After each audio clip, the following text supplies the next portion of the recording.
Assalamualaikum warahmatullahi wabarakatuh. Salam sejahtera. Perkenalkan kami dari kelompok 2, kelas AK508, mata kuliah Manajemen Keuangan 2, program studi S1 PJJ, Akuntansi Universitas Siber Asia, dengan dosen pengampu Ibu Maria Sinaga. Pada kesempatan kali ini, kami akan memaparkan materi terkait analisis leverage. Selanjutnya, saya akan memperkenalkan anggota kelompok 2 terlebih dahulu. Yang pertama ada Agung Damar Kencana, yang kedua Khansal Salsabila Yumna Suhatri, yang ketiga Muhammad Dimas Syafi'i, yang keempat ada Olda Auditya Kusuma, selanjutnya saya sendiri Sania Jihan Salsabila, dan yang terakhir Yasmin Khadijah Diva Putri. Selanjutnya, topik yang akan kita bahas pada materi ini ada 6. Yang pertama, pengertian dan jenis leverage. Yang kedua ada leverage operasi. Yang ketiga ada perhitungan leverage operasi. Yang keempat ada leverage keuangan. Yang kelima, perhitungan leverage keuangan. Dan yang terakhir, leverage total dan perhitungannya. Memasuki topik pertama, yaitu pengertian dan jenis-jenis leverage. Leverage sendiri digunakan untuk menggambarkan kemampuan perusahaan dalam menggunakan aktiva tetap atau dana yang mempunyai beban tetap atau fixed asset or funds untuk memperbesar tingkat penghasilan atau return bagi pemilik perusahaan. Nah, leverage dalam pengertian bisnis mengacu pada aset dan sumber dana atau source of funds oleh perusahaan di mana dalam penggunaan aset atau dana tersebut harus mengeluarkan biaya tetap atau beban tetap. Nah, semakin tinggi leverage akan semakin tinggi risiko yang dihadapi oleh perusahaan dan semakin besar tingkat return atau penghasilan yang diharapkan dari suatu perusahaan. Selanjutnya, jenis-jenis leverage di sini dibagi menjadi 3. Yang pertama ada leverage operasi, yang kedua ada leverage keuangan, dan yang ketiga ada leverage total yang nanti akan dibahas pada masing-masing topik selanjutnya. Perkenalkan, nama saya Yasmin Khadijah Diva Putri. Di sini saya akan menjelaskan mengenai topik leverage operasi. Leverage operasi atau operating leverage adalah konsep dalam manajemen keuangan yang menunjukkan seberapa besar biaya tetap operasional perusahaan mempengaruhi perubahan laba operasional atau EBIT akibat perubahan penjualan. Semakin besar proporsi biaya tetap dalam struktur biaya perusahaan, semakin tinggi leverage operasinya.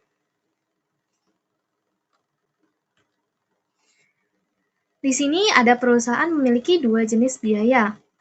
Biaya tetap atau fixed cost adalah biaya tidak berubah sedikit pun meskipun volume produksi berubah.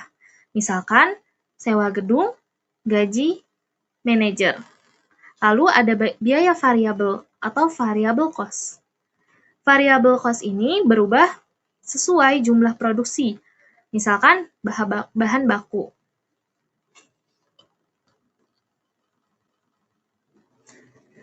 Lalu, jika perusahaan memiliki biaya tetap tinggi, maka saat penjualan perusahaan naik, maka laba juga mengikuti naik tajam. Sedangkan saat penjualan perusahaan turun, maka laba juga turun tajam. Inilah yang disebut dengan efek leverage operasi.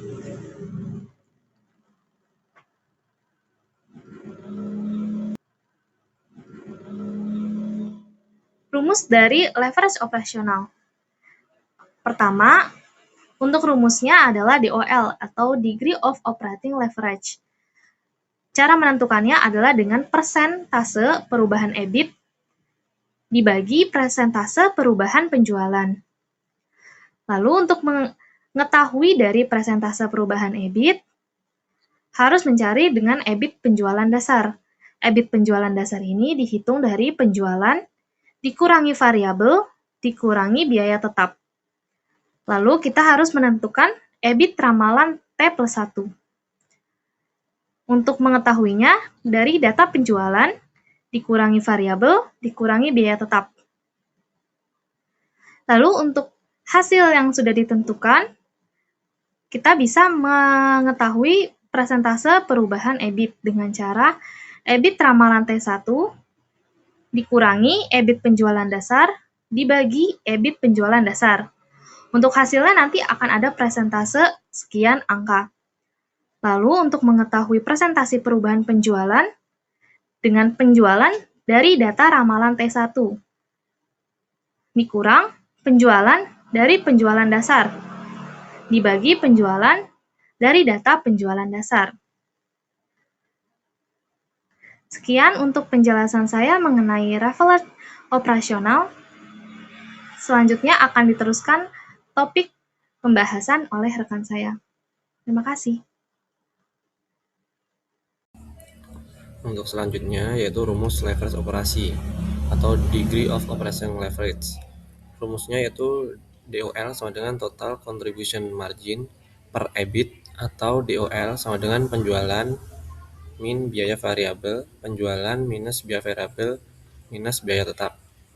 Untuk interpretasinya yaitu DOL menunjukkan berapa kali lipat perubahan laba akibat perubahan penjualan. DOL tinggi, laba lebih sensitif, potensi untung besar, resiko besar. Dan DOL rendah, laba lebih stabil, resiko kecil, potensi untung kecil. DOL dipengaruhi oleh besar kecilnya biaya tetap perusahaan. Selanjutnya, itu perhitungan leverage operasi.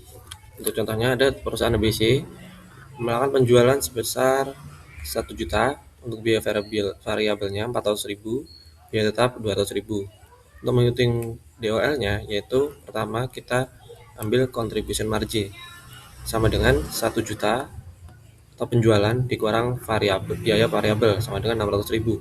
Setelah itu menghitung EBIT yaitu dari contribution margin min biaya tetap sama dengan 400.000. Untuk DOL-nya sendiri yaitu margin kontribusi per atau dibagi EBIT min bunga, atau juga bisa DOL sama dengan penjualan min biaya variabel per EBIT.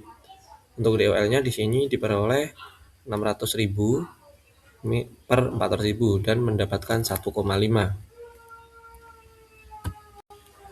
Untuk interpretasi dari soal tersebut yaitu DOL 1,5 termasuk sedang, tidak terlalu tinggi, tidak terlalu rendah. Perusahaan ini memiliki risiko bisnis yang moderat. Jika ingin menaikkan laba secara signifikan, perusahaan perlu fokus meningkatkan volume penjualan. Pemiliknya manajemen harus waspada untuk penjualan mulai menurun karena menghasilkan turun 1,5 lebih cepat.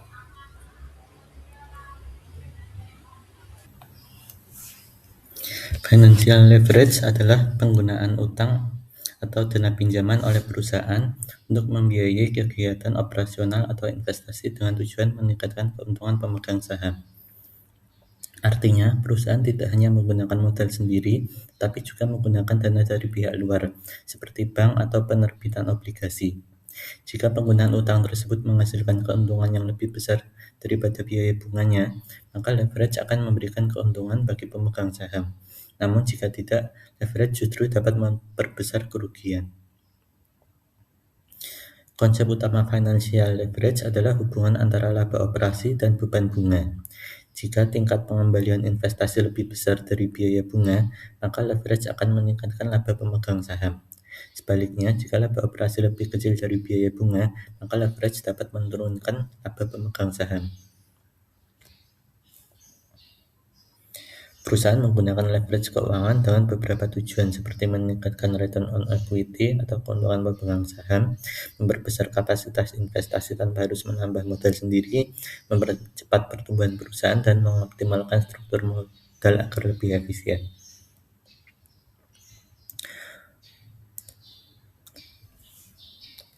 Salah satu ukuran utama dalam financial leverage adalah degree of financial leverage atau TFL dengan rumus TFL sama dengan persen perubahan earning per share dibagi persen perubahan earning before interest dan tax, atau TFL sama dengan earning before interest and tax dibagi EBIT dikurangi beban bunga. Dengan EBIT adalah laba sebelum bunga dan pajak, dan beban bunga adalah biaya tetap akibat penggunaan utang. TFL digunakan untuk mengukur seberapa sensitif laba bersaham terhadap perubahan laba operasi. Jika TFL tinggi, maka return potensial dan risiko keuntungan tinggi. Sebaliknya, jika TFL rendah, maka return potensial dan risiko keuangan lebih rendah. Sekarang mari kita ilustrasikan terkait dengan leverage keuangan. Sebagai contoh, sebuah perusahaan bernama perusahaan ABC mempunyai modal sendiri sebesar 800 juta dan akan menambah modal lagi sebesar 400 juta melalui satu dari 3 alternatif pendanaan.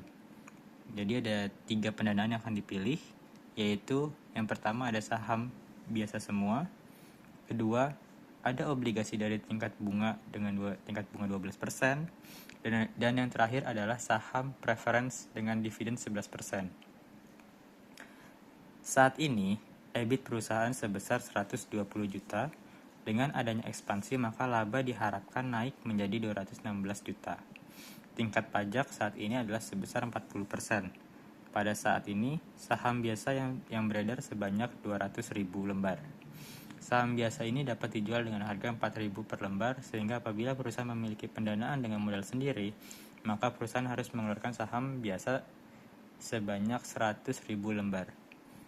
Perhitungan pengaruh berbagai alternatif tambahan pendanaan terhadap laba dan EPS akan terlihat pada tabel sebagai berikut. Nah, di sini terlihat bahwa ada tabel terkait dengan perhitungan EAT dan EPS, di mana setelah kita tahu data dari tabel tersebut, maka kita akan melakukan perhitungan DFL dari alternatif pendanaan terlebih dahulu.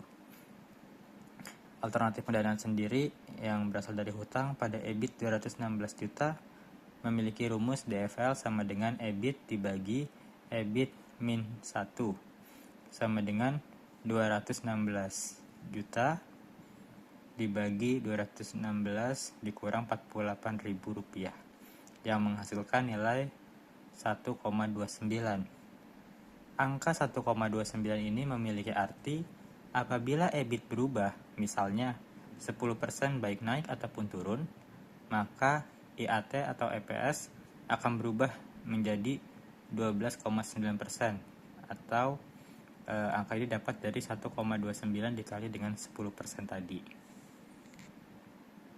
Lebih lanjut lagi, kita menghitung DFL untuk alternatif pendanaan saham biasa, di mana rumus DFL-nya adalah EBIT dibagi dalam kurung EBIT min 1 dikurang PD dibagi 1 min P. Yang kalau kita lihat dari soal, maka akan mendapatkan angka yaitu 216 juta dibagi 216 juta dikurang 0 dikurang 0 dibagi 1, dikurang 0,4, dimana hasilnya adalah 216 ribu dibagi 216 ribu, yaitu sama dengan 1. Artinya sama, apabila EBIT berubah misal 10%, maka IAT atau EPS akan berubah sebesar 1 kali 10%. 10 yaitu 10%. Yang ketiga, dengan menggunakan metode atau pilihan saham preference, di mana kita menghitung DFL-nya yaitu EBIT dibagi EBIT min 1 dikurang PD 1 min T, di mana DFL-nya mendapatkan angka 216.000 dibagi 216.000 kurang 0, terus dibagi lagi 44.000 dibagi 1 kurang 0,40 sama dengan 216.000 dibagi 142,66600 rupiah, yang menghasilkan angka kurang lebih 1,51. Artinya, dengan menggunakan pendanaan saham preference, maka jika EBIT berubah misalnya 10%, maka EAT atau EPS akan berubah sebesar 1,51 kali 10, yaitu 15,1%. Jadi dari sini dapat ditentukan bahwa nilai yang paling baik adalah menggunakan saham preference. Untuk pembahasan selanjutnya yaitu leverage total. Leverage total adalah rasio keuangan yang mengukur sensitivitas laba per saham atau earning per share perusahaan terhadap perubahan pendapatan penjualan dengan menggabungkan leverage operasi dengan leverage keuangan. Rasio ini menunjukkan seberapa besar perubahan penjualan mempengaruhi profitabilitas bersih dan tingkat risiko perusahaan. Selanjutnya, untuk menghitung leverage total, terdapat beberapa rumus yang dapat digunakan. Yang pertama, DTL atau Degree of Total Leverage dapat dihitung dengan mengalihkan DOL atau Degree of Operating Leverage dan DFL atau Degree of Financial Leverage. Selain itu, DTL juga dapat dihitung dengan membandingkan persentase perubahan EPS atau earning per share dengan persentase perubahan penjualan. Interpretasinya adalah semakin tinggi nilai DTL, maka semakin tinggi pula risiko keuangan dan operasional perusahaan secara keseluruhan. Selanjutnya masuk ke contoh perhitungan leverage total. Berikut ini ada contoh soal dengan rincian penjualan 1 miliar, biaya variabel 500 juta, biaya tetap 200 juta, dan bunga utangnya 100 juta. Langkah pertama adalah menghitung EBIT terlebih dahulu, yaitu penjualan dikurangi biaya variabel dikurangi biaya tetap. Yang mana EBIT-nya adalah 1 miliar, dikurangi biaya variabelnya 500 juta, dan dikurangi biaya tetapnya 200 juta, maka EBIT-nya adalah 300 juta. Kemudian, kita menghitung DOL dengan rumus margin kontribusi dibagi dengan EBIT dikurangi bunga. Untuk margin kontribusi sendiri, itu didapat dari penjualan dikurangi biaya variabel, sehingga DOL adalah 500 juta dibagi dengan 300 juta dan menghasilkan 1,67. Setelah mendapatkan DOL, maka selanjutnya mencari nilai DFL-nya. DFL dihitung dengan rumus EBIT dibagi dengan EBIT dikurangi bunga. Kemudian, EBIT-nya sendiri tadi 300 juta, dibagi dengan 300 juta dikurangi bunga 100 juta, maka didapat nilai DFL-nya adalah 1,5. Setelah sudah menghitung DOL dan DFL, maka selanjutnya menghitung DTL dengan rumus DOL dikali dengan DFL. DTL-nya 1,67 dikali 1,5, maka menghasilkan 2,505. Hasil dari DTL maka menginterpretasikan setiap kenaikan 1% dalam penjualan akan menyebabkan kenaikan laba bersih sebesar 2,66%. Sebaliknya, jika penjualan turun 1%, maka laba bersih akan turun sebesar 2,66%. Demikian presentasi dari kelompok kami mengenai analisis leverage. Kurang dan lebihnya, sekian dan terima kasih. Assalamualaikum warahmatullahi wabarakatuh.